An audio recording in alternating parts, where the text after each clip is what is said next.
morning has come to the little bay in a little fisher's village south of Crete near Lautro, and the bells are ringing as they have been ringing through all the morning, parts of the night.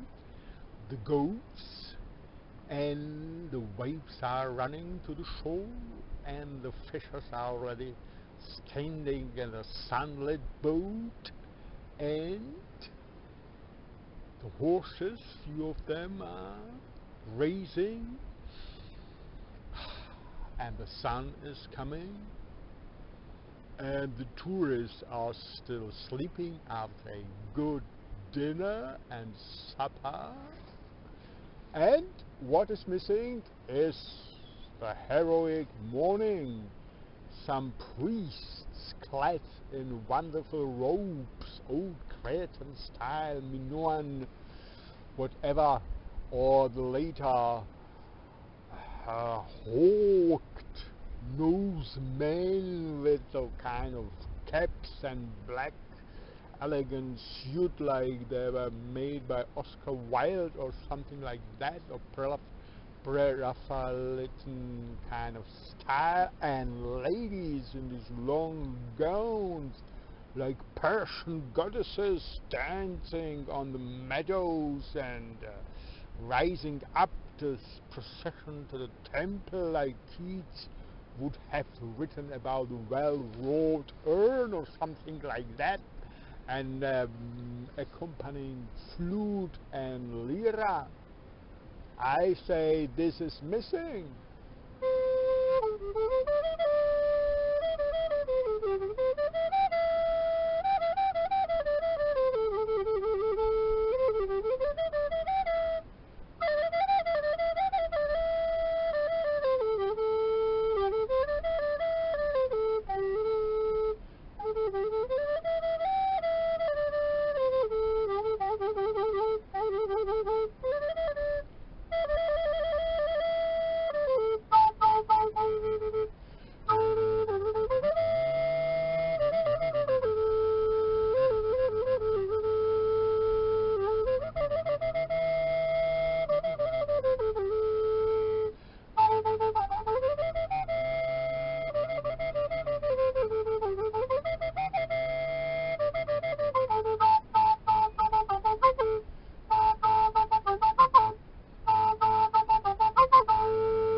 Up the hill, there are white chapels somewhere there. The sun is hitting them already, and yet to those chapels it would be open like an Greek amphitheater, whatever, with blue sky and white. Oh, they were painted at those times. The historians tell us, well, who do historians? No. We must read history as Nietzsche would have read it, as a monumental shamanistic exercise of ecstasy and eros, as Ludwig Klages would add, yeah.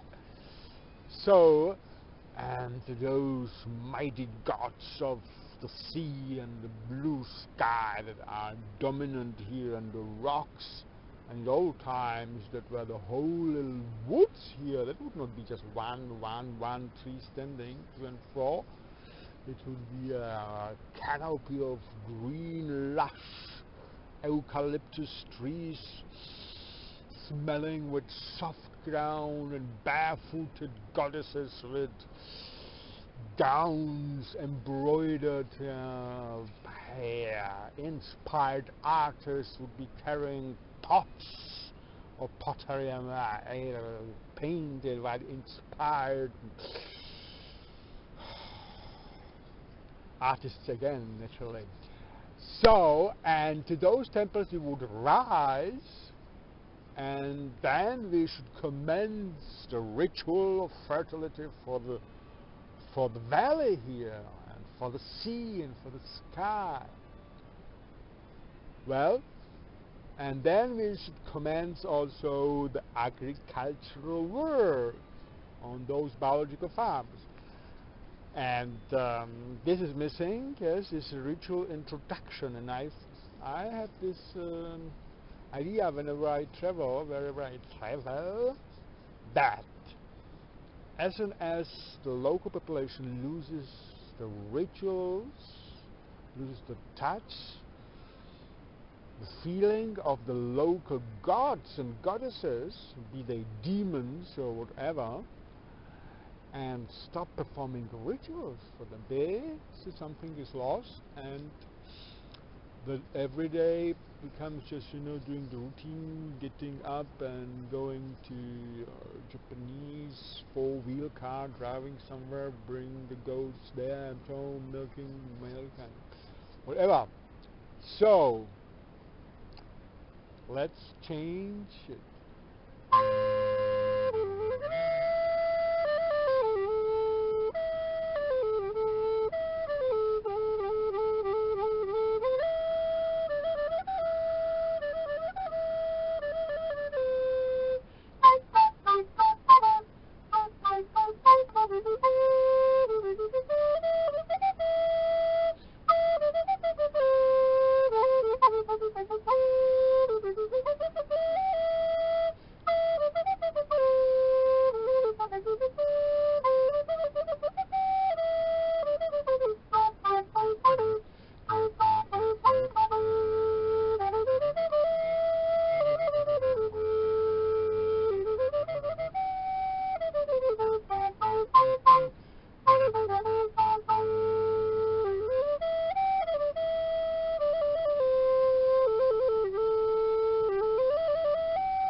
Well, and to feel, to experience this coming of the morning gods, and for me it's naturally the morning goddess, Eos, soft cheeks of sweet, deep blue changing to light blue and then pink, and so she's coming over the rocky hills with a soft breeze.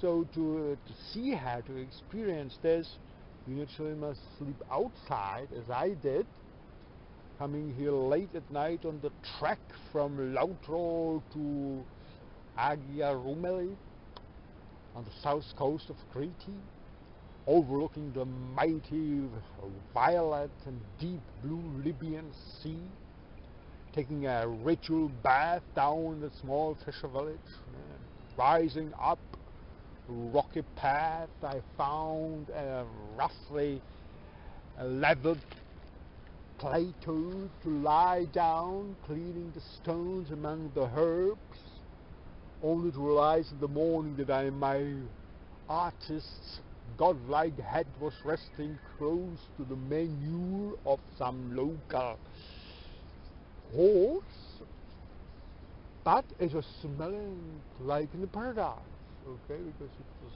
dry and relatively old. So I didn't notice. And above me, the stars, this enormous canopy see here in the south, because there's no light from man-made light, and somehow you see even the smoky part of the Milky Way. And watching this and wondering and wondering and wondering, how come that I, as Pavlos, the last priest of the Great Mother on the southern coast of Crete, am walking on a huge ball of Mother Gaia covered with water and rock, and each molecule of this water has come down on our Mother Earth with the meteorite rain and storm which lasted for millions and millions and hundreds of millions of years.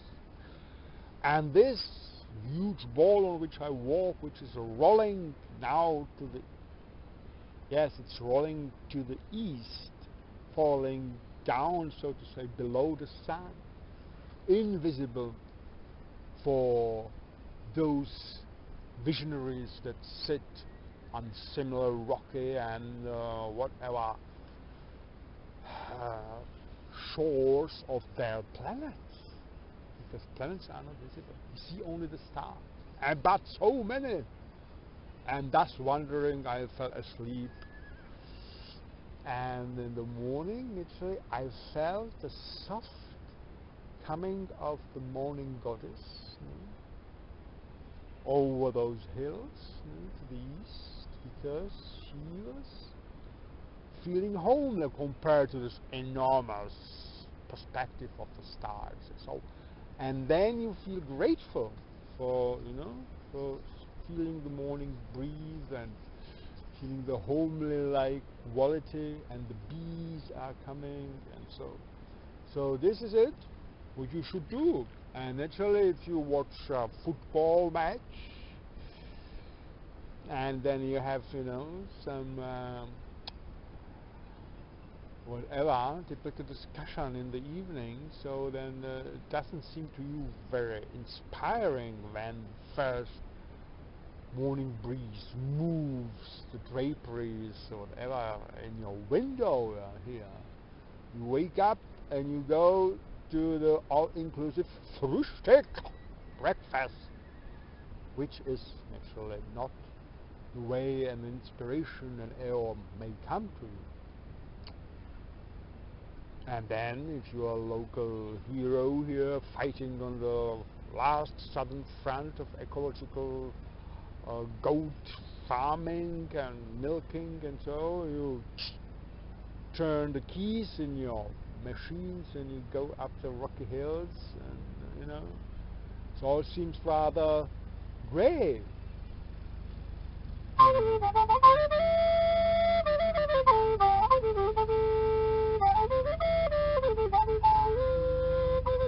They don't even greet me. I must make a video. By the way, I forgot to start my breakfast, because I got into the rapture of this MINOAN revival, overlooking the scene and seeing what all could be done.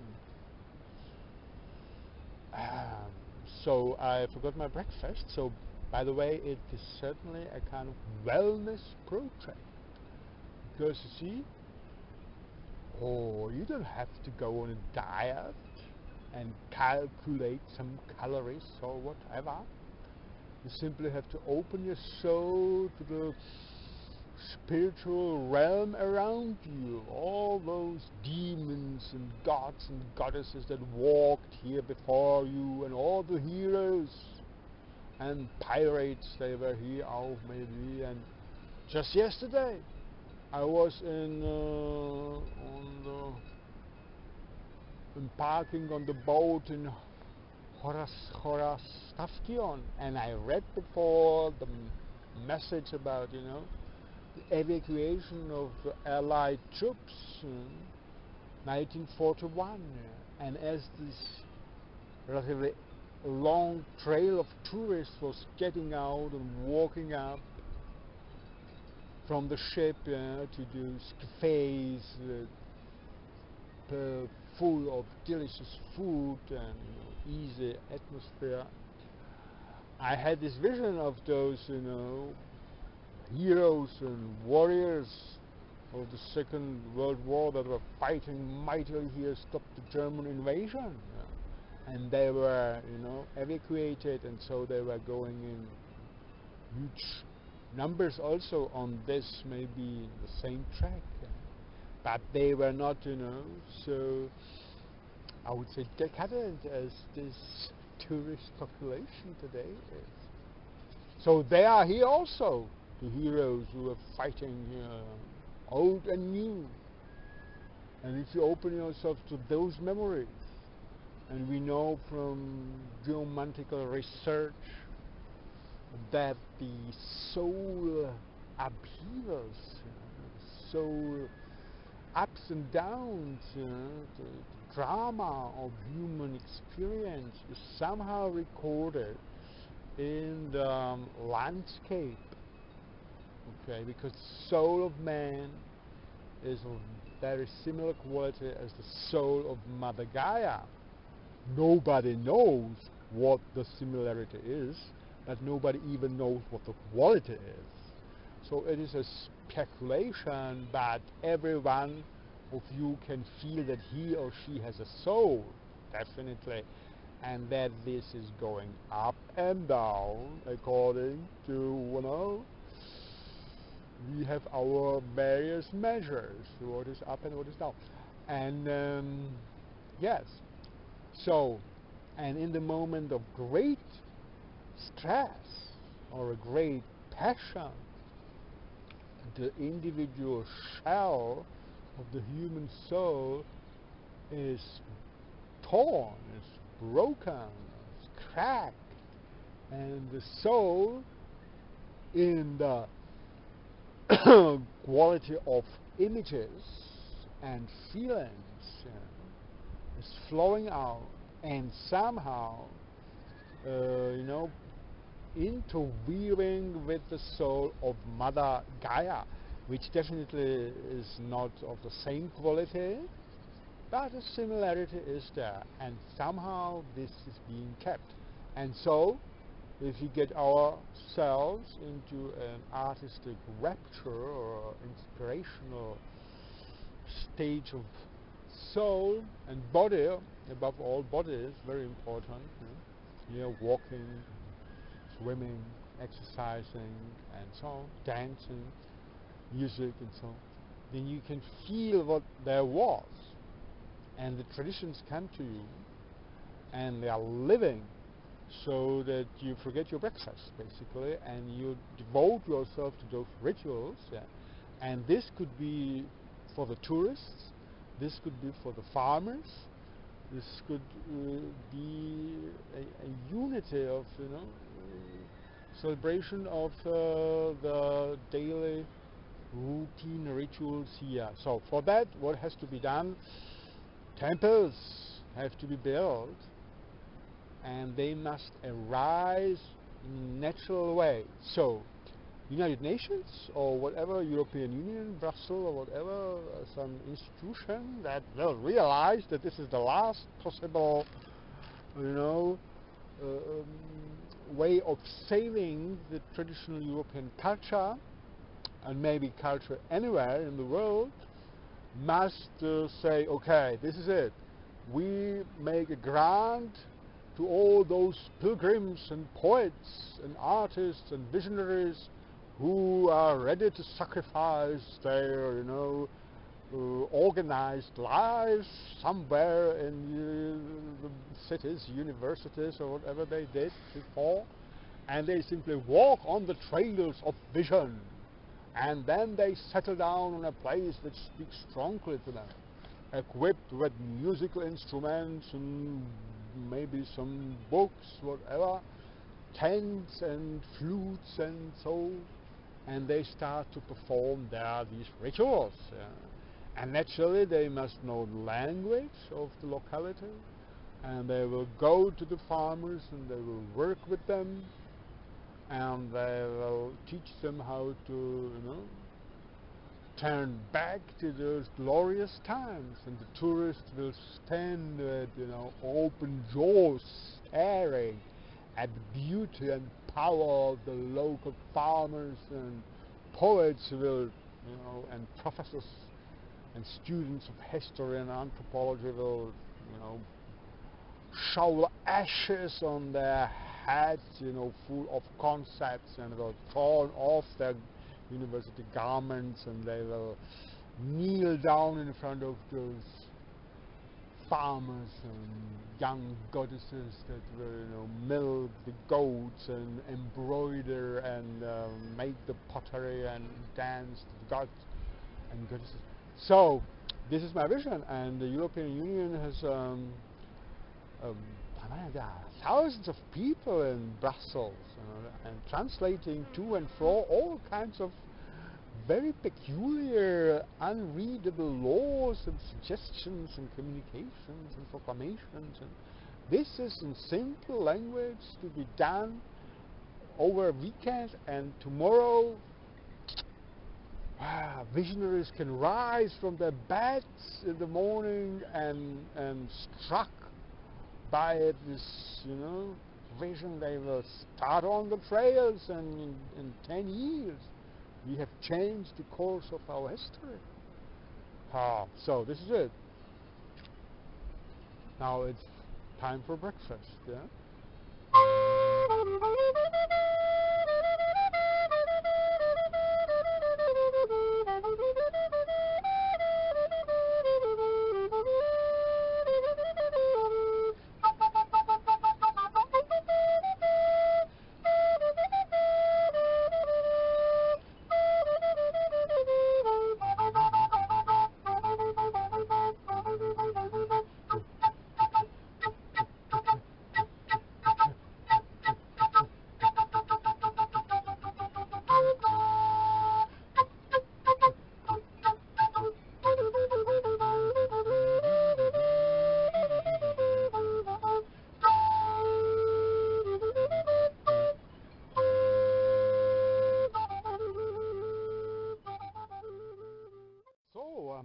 I mean, seriously, as the first sun rays cross over the rocky horizon and the philosopher's head gets warmed up into a Betriebstemperatur, let us say Germanly, because real speculation is possible only in the lingua germanica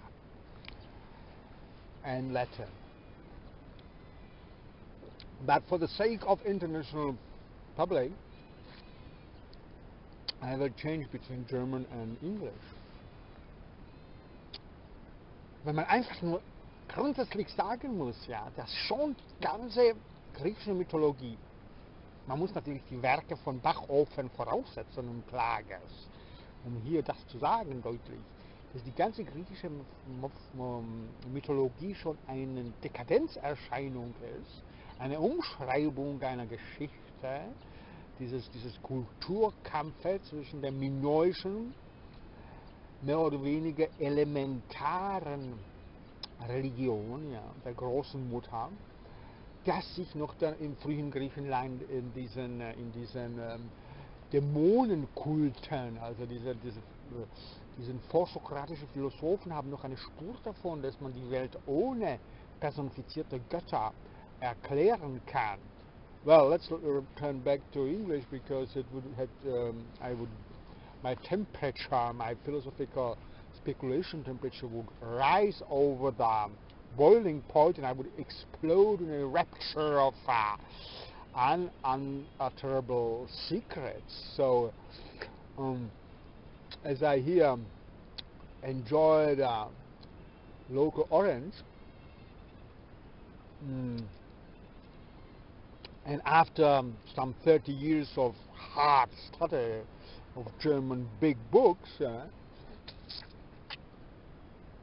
19th century, which smell of a time when the sentences are at least 2 pages long, okay, and the notes are larger than the text itself. to show how learned these men were. So basically, let's start from another point of view. If you want to revive cults, rituals of fertility, of creativity, of rites of passage, whatever, to make a modern golden bow, or what Fraser to mention. Well, it's been done thousands and thousands of times. It's been done by reanimating the old gods, the old religions, and so on. And it has been a farce mostly because it is not real. It is a representation, as Heidegger would say. It is a Darstellung, something in standing in front of your soul as a tradition, as an image, as a performance. Either you are an actor and you perform a role, a persona. Yeah, personare is originally a mask of an actor through which the voice was sounding, through sounding personare. Yeah? So it is already not you, it is the role you are representing. And the spectator of such a ritual is naturally more further away from reality of the experience of demonic local forces, elementary forces, than the actor. So this is not the way. It must be done again from the scratch, knowing the principles, knowing the ontology, and knowing the phenomenology of the soul, for which the works of Nietzsche, Heidegger, Klages are a basis. And then you can open your wings and fold your wings of your imagination and fly, very well knowing that this you are reaching the real, deepest strata out of which all old religion and mythologies have risen. As I have hinted, the clash of cultures here, the old MINOAN worshipping Great Mother, and with a kind of Holy Spirit concept in which the Mother is the highest goddess, that she is incarnated in the local goddesses of local rivers, local holy trees and bays, and okay,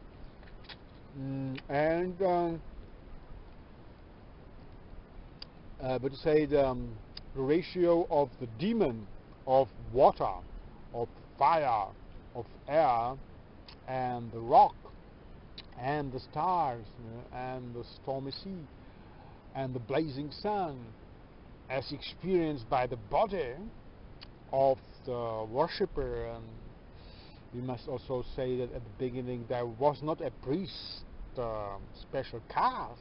Everybody was in a mystical, direct connection with the force. Let us formulate it like that. So the ratio of this elementary force to the personified beer of that as a symbol, that were then the statues of the gods, or painting of the goddesses, and so on, was certainly much more on the side of the demonic force. And as the cultures clashed, the Achaians and the barbarian hordes of oily smelling barbarous man that crashed upon Greece coming from deep Asia,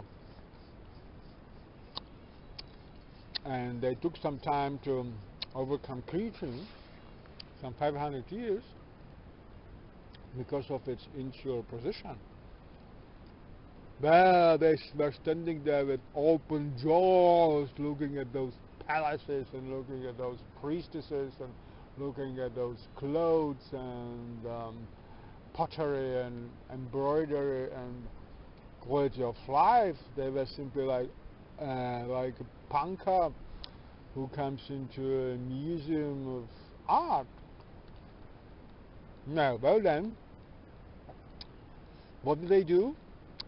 They, they were flabbergasted, and for some 100 years they tried to live up to that which they encountered, at least some of them, at least their Häuptlings, at least their leaders, and this is what we call the Mycenaean culture, where they were built castles, no? And this was in a certain sense as a romantic period, because it was the union of two opposites of maximum quality: the barbarous yet potent and warrior-like hero, living in the castle, and the priestess of the great mother from Crete, knowing the secrets of all Egyptian, whatever, African and rituals of fertility, and this union of yin and yang in those castle bedrooms. I can tell you this was one of the highest periods of European history. We shall return to that. But after roughly 100 years, these guys simply lost the nerves because they could not stand it that the priestesses and their wives, in the sense, then, which were definitely diplomatic marriages were made to save the Minoan culture, they lost the nerves because they could not stand their quality, their high quality, and they crushed all it, broke it, the treaties, and crushed the Minoans completely and burned everything down. And for 300 years after that, there is a fall back to a Neolithic culture. Also, you can ask archaeologists looking at the type of ceramics and the types of clothes or house equipment. This is simply a barbarous falling back into Neolithic times, and it takes roughly 300 to 400 years till we speak about the so-called Greek wonder in the 6th century BC. Okay, and then during the time of the Greek wonder, when the Greek mythology was written down, that was naturally a kind of legitimation, kind of polishing up the history, showing that they are the good guys, the clever, beautiful. So you see always as the goddesses who ask the man, Greek, who is the more beautiful, and so, and it is Heracles who crushes the Amazonians, and so. And everything, as you read Bachofen, you will realize this is this book Mutterrecht. The book is called the Mother Right, or the Mutterrecht, where in which book he is deducing out of a really existing historical proofs of a matrimonial culture as far as its law structure is concerned. For example, the heritage goes only to the youngest daughter, because the youngest daughter is the most condensed expression of the life force, of the fertility force of the goddess, of the great mother, because in her body, in a young female last daughter is going naturally to carry the impulse of life by bearing children the furthest, so she will inherit the estate, and so there are a lot of details in this matrimonial law system, and out of this Bachofen has deduced a lot of his book. And he proves, and others have said it as well, that the Greek mythology then is a kind of rewriting the real history, so that the barbarians who took over here the Mediterranean come off. Yeah. So, why I'm saying this? They were fully on the swing of the Olympic gods. Okay, they brought some of their personified god from their homeland in Asia, and they melted it with the local Mediterranean gods and goddesses, and this is the time of fully already then personified gods. Even though in the beginning of Greek history we have this pre-Socratic period where even in philosophy you can do without gods, you work only with fire, earth, water, and so on. Anaximander, Anaxagoras, Thales, and these pre-Socratic philosophers. And religion was practiced by each farmer independently. He has his own small temple, altar, on which he sacrifices his goat or whatever. And it's only later that when bigger cities arise, that there's a professional caste of the priests who say, well, listen, we have a bigger animal to sacrifice, a bull, okay, so you just come and watch and bring some donations, and so like slowly this develops, this what I call presentation. These are performances, ritual performances, out of which the public is excluded in the sense of rapture, of doing it by yourself, and the priests naturally are becoming decadent by pretending to be rewarded. So, and then the personified gods take completely over, and in the history of European decadence there were several revivals, Renaissance and so on, and where people dissatisfied, sensitive people, poets, artists, philosophers, dissatisfied with this technological equipment and this loss of spirituality and emotional intelligence, have tried to revive the rituals, always looking back to some tradition and trying to do it. And it was always awkward, wasn't it? Yeah. Putting yourself some gowns and some ritual objects, and this has been supported by the establishment to a certain sense, not because establishment has any idea what is going on, but because it brings money in, because you can make Hollywood films, you can make, you can sell to the tourists thousands of replicas and relics and so for those rituals. But this is not the way. It's going really to live. It will be a dead imitation. Knowing that even the original cults and rituals were created by individuals who had a special vision in a special countryside, on a special time, experiencing fully with their body and soul the elementary world around them. So what is the simplest way to do is to do it again. We have a small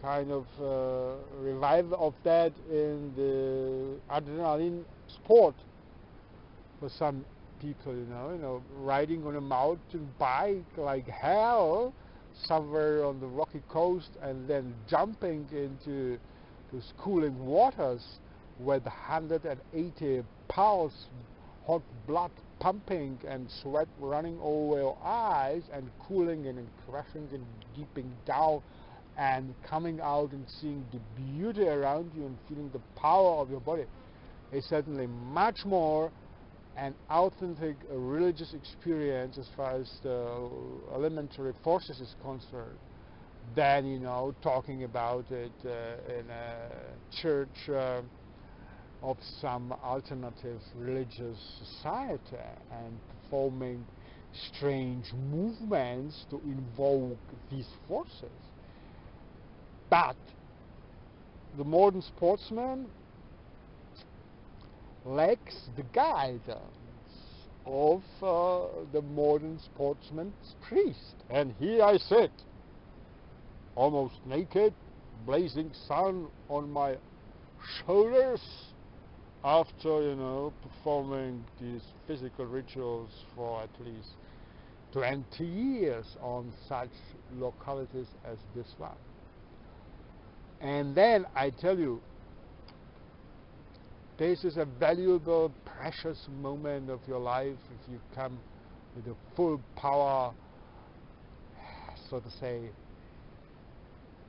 fully penetrated your body with elementary water, fire, sun, fresh air, the blood pumping, your blood connecting with the Mother Ocean, your lung connecting with Mother Air, your eyes and your nervous system connecting with Mother Solara, the sun, and your bones and your muscles connecting with the rocks and stones and trees and animals around you.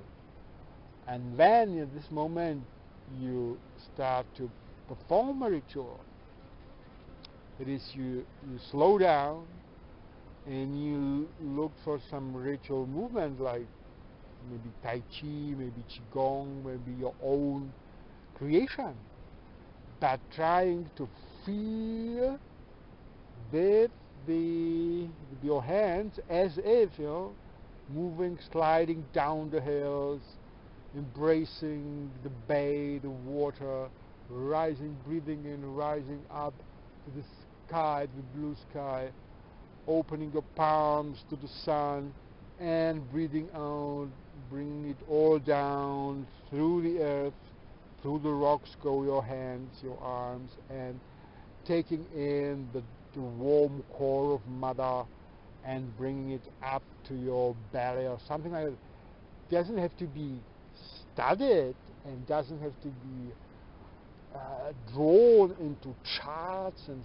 system of complicated Kabbalah-like mysterious trees, Chinese meridian systems. It is the same. These are presentations, a doubling of the reality, putting the reality into concepts, the reality of your immediate experience put into concepts of graphs, systems, and books. You don't need that if you do the ritual.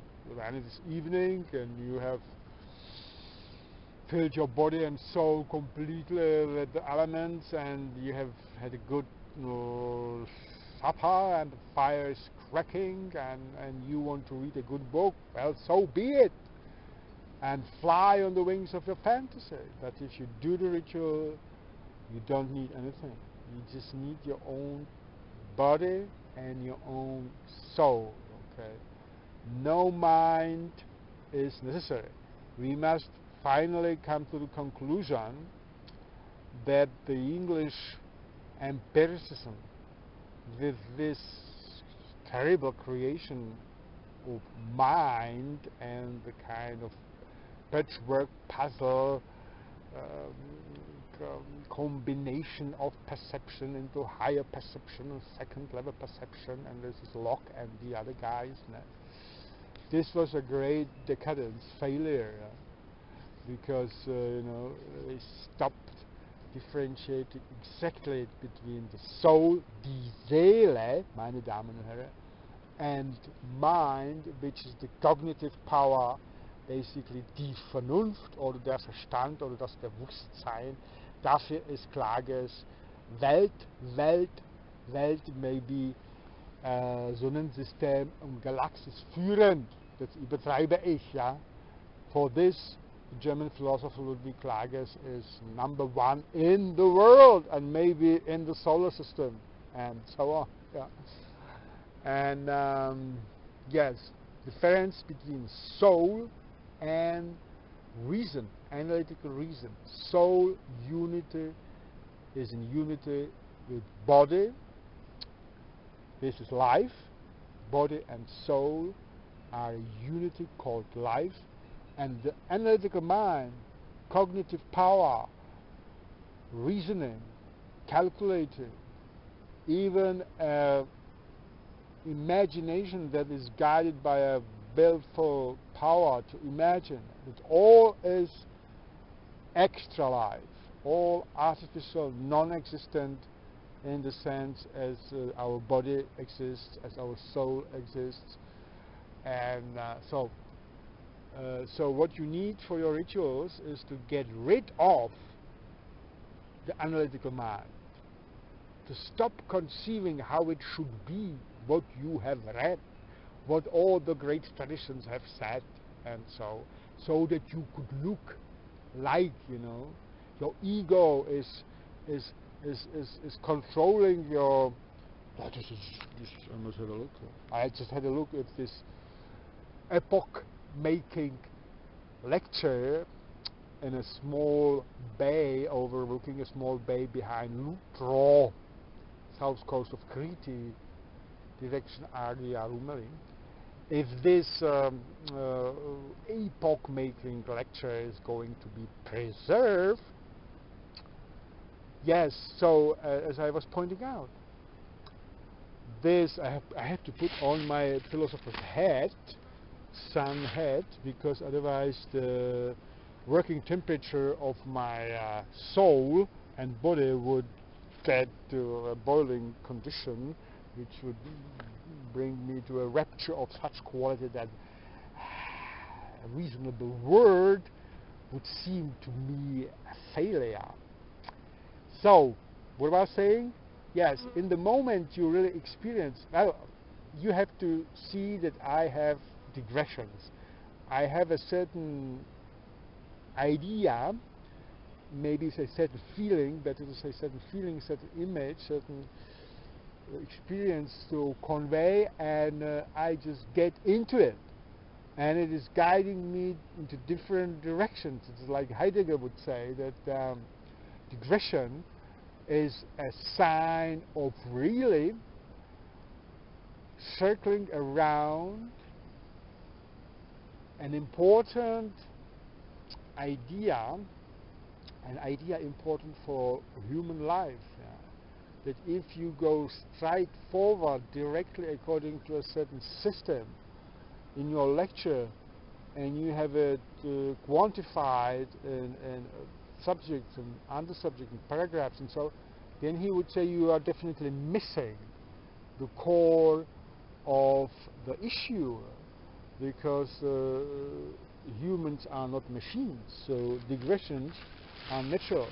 So I was pointing out about how to make the rituals actual and real again, and I said that maybe the sportsman who is going on the mountain bike or jogging and then jumps into water and rises up and has this feeling of permanent presence of the elements in his body, very strong presence, and his soul is trying to fly high, she's trying to embrace. This is not illusion. If you know with Sheldrake, Rupert Sheldrake, that the soul is actually a morphogenetic field and is spreading wide and far beyond the border of your physical body.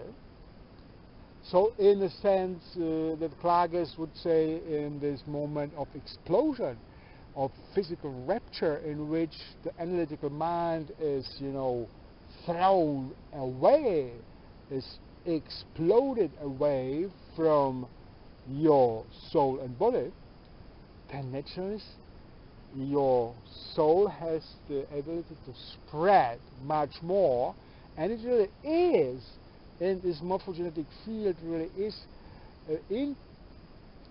intervened with the morphogenetic field of the ocean in which you have just been swimming, with the rocks around you, with the sky and the sun above you. There are no limits. There may be such explosions that you can really fly to the stratosphere and you can really be in the core of the earth. And this is, to a sportsman mind, a concept unknown, but he really has this feeling of, as if he could do anything. Because he, at that moment, is much more than himself or herself. Let us say, it does not have to be just mountain bike and jogging. It can be dancing, beautiful dancing for ladies who priestesses of the elements, the dancing in a temple under the full moon on the shores of the sea. He could get to those raptures as well. Okay, it can be painting, it can be music making, whatever.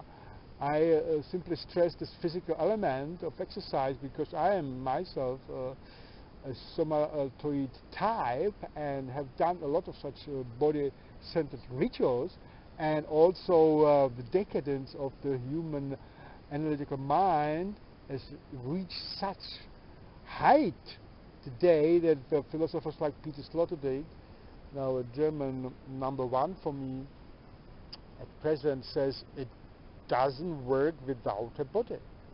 Whereas so far for 3,000 years almost, a kind of transcendental experience was planned on condition that you throw away your body. Now we have to turn it over. This is the Nietzschean Umwertung aller Werte, the revaluing of all values. That's the other way around completely. Now you have thrown away the mind. It means the analytical, counting mind, which would have it all done according to certain prescribed rules. And I tell you, our systems, simply because the priester caste has been making money on this for thousands and thousands of years by saying, we have the rules, we know the rules, you do not, so we perform it for you and you pay. Okay, this is terribly wrong. Okay, and has been the cause of, we could really say, the trouble and the suffering on all kind of disasters in European history, because millions and millions of Europeans were torn away from the possibility of being really happy, really satisfied, really finding their peace of body and soul and nature in which they live. Okay, and this, you can imagine, when millions and hundreds of millions of people are dissatisfied and angry and uprooted, that this will lead to such decadence expressed in economic and social and political military upheavals that basically is European history. Okay, so what is the trail of thought? So I was describing this guy on the mountain bike, jumps in, comes out, and feels he can do anything. This is really true, because his soul is expanded, morphogenetic field connected with all the elementary forces around him, rock, stones, sea, sky, sun, and that it can be done also by dancing, painting, music. Okay, there are basically two ways, according to Klages. He describes it in the Der kosmogonische Eros. This is a Bible, must be read for the New Age in this sense. And vom kosmogonischen Eros, about the cosmogenic Eros, there are two ways of freeing yourself from the analytical mind: by this explosion of sport or of activity, or by a kind of fusion of the soul with the body to such a degree, melting, that the analytical mind doesn't have any access. This is not a violent, not bodily centered, it's soul centered, like a mystic can have in his meditation, or like lovers can have in a close love ritual, or like an artist can have by painting when he completely goes in. It's basically the child in us that is playing, and the analytical mind does not exist in the child up to the second year of age, so we revive our inner child. Okay, so we have it. And then what I have said, that the feeling of being able to do anything is true, real, but it lacks a framework. Well, be careful not to make the same mistake again. I have also hinted that so far all these modern revivals have been wrong in taking old frameworks to imitate them, and it has become a farce in the worst case, and a very nice and touchy performance in the best case. In both cases it was not phenomenologically real, authentic, existential in the Heideggerian sense. That is, it would be a game of, sometimes life and death, no? Because any performance is just a performance. And it's finished, and you get into your car and go home and turn the TV on, if you're an actor. So we must not fall into the trap of all old frameworks. Any framework is wrong, but there must be a framework. We shall call it then when we come to a kind of aporie. We cannot solve this problem because we have two sentences which fully are antagonistic, like say we must not have a framework because all frameworks are old, and we must have a framework because otherwise we are not going to use the unity with the elementary forces in a creative sense. The man, a warrior, football player, or who wins a great battle or a great football match, and he's been running like hell and fighting for the whole day, and then it's over suddenly. What does he do? He has a hangover. Suddenly he is like, what shall I do with this power that has risen in me? I feel I can do anything. Well, then out of this anything becomes mostly drinking and fighting, and in the old times sacking cities and raping and burning everything down. So they were lacking a framing. That's why Nietzsche has Dionysus and Apollo. The horses are coming. Oh yeah. The horses are coming not only by a mere chance. They have broken the trail of my speculation, pointing to the beauty of the scenery, and the philosopher's head maybe is getting warmer and warmer by these temperatures. So I think you,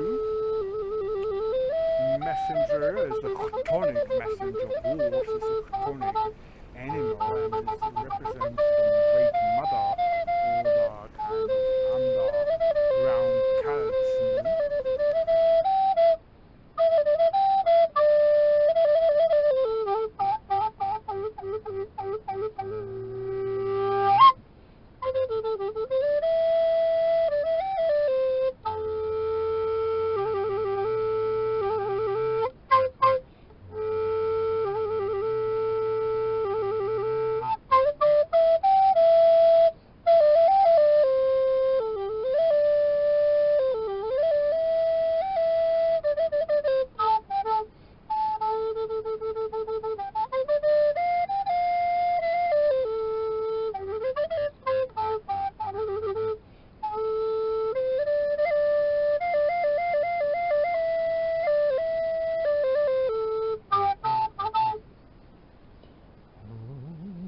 procession is coming. Let us put on our ceremonial ground, raise our hands to the sky, inhale the fresh herbless essences that the goddesses are pouring full beacons and amphoras of essences on my oiled head with olive oil or whatever.